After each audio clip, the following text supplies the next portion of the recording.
it's virtually impossible to sustain the virtues for very long from the old state of consciousness, because the old state of consciousness is dominated by ego. One of the greatest difficulties is handling this issue of ego and keeping it under control. So we need to reveal who we are, but we also need to master the art of who we are presented as our best, as it serves us and our children, as it serves us and our friends, as it serves us in our business. Your conscious awareness. It's what looks out behind those eyeballs. What is that? It isn't cells. It's some kind of conscious awareness that you are. And make no mistake about it, you've occupied a whole lot of bodies already. If 99% of who you are, you can't touch and you can't feel and you can't smell, then what is it? Who is it? Where are you? What is this thing called your essence or who you are? And where does it go? As scientists delve deeper into the nature of what causes things to be as they are, they find themselves immersed in an unseen world of infinite intelligence, acting in a lawful and purposeful manner. What we encounter in the physical world appears to be but a manifestation of invisible cause. The kingdom of heaven, which I translated, as you may remember, as the dimension of formlessness or the dimension of spaciousness, is within you. And there's only one thing that matters, and that is to find within you that dimension of consciousness and then live from that dimension of consciousness. But it is a constant and it never ends. But if we can make a personal appeal to ourselves, I want to constantly work on developing the positive side of my nature and do my best to suppress that darker side that would not allow me to be most of what I can possibly be. I think that's what's important. Of course, it is better that somebody should at least attempt to cultivate the various virtues. To cultivate this, it's a wonderful intention, and it's better than not trying to cultivate it, but ultimately you won't really succeed unless there's a shift in consciousness in you that is primary. Make sure what you do is the product of your own conclusion, not to do what someone else says. Take what someone else says, process it, think about it, ponder it. If it makes you wonder, if it makes you think, then it's valuable. Then when you go take action, make sure that the action is not what somebody told you to do. Make sure the action is the product of your own conclusion.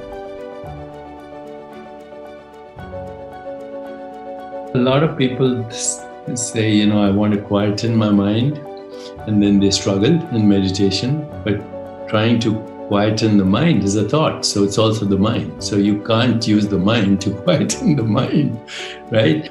All you have to do is ask yourself,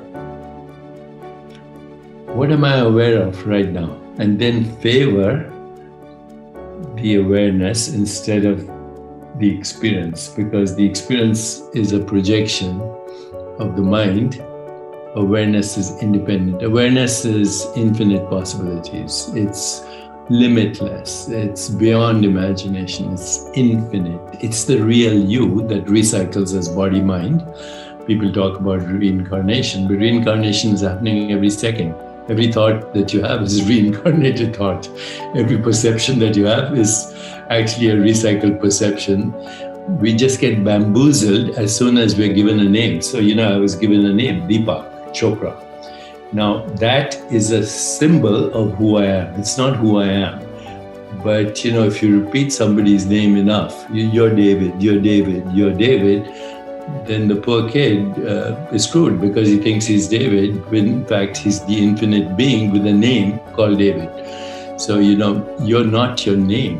Your name is a symbol of who you are. If I'm looking at a menu in a book, and all these beautiful dishes are there, I can't eat the menu. Okay. So we use words as symbols. And of course, spiritual literature says first there was the Word, and the Word was with God, and God, became the Word or whatever. There's some truth in that. As soon as you use words, you create form. So if I asked you, what is this? You'd say it's a book. But actually, it's a color. It's a shape. It's a form. If a baby was looking at this book, it would be squiggles, shapes, forms, and colors. No idea that this is a book and the baby is called David. No idea. It's a joyful experience because the baby would see this and everything else as itself and would fall, in fact, is in love with existence. All you have to look at is a baby. The only time it says, is when it's hungry or it's wet. Otherwise, it's in bliss. And why is it in bliss? Because it hasn't been bamboozled by constructs. If people could understand the magnificence of who they are, that their fundamental state is bliss and joy and awareness and existence, which is timeless. See, the body is in time, the mind is in time, every thought is in time, every perception is in time, every image you have in your mind is in time, except you, the one that's awareness. So once you get to that, this is what is called the spiritual experience. It's also actually the original religious experience. Whether it's Jesus or Muhammad or Buddha, it doesn't matter. The religious experience is just three things. First, you know yourself beyond body and mind. Second, you have the emergence of Platonic truth, which is goodness, harmony, peace, empathy, compassion, love, kindness, joy. And the third religious experience, not religion, I'm not talking about religious dogma, religious experience, loss of the fear of death. If you have those three things, you know your true self, you have the emergence of what we call Platonic values, truth, goodness, beauty, harmony, love, compassion, joy, equanimity, and you lose the fear of death. What left? You're free.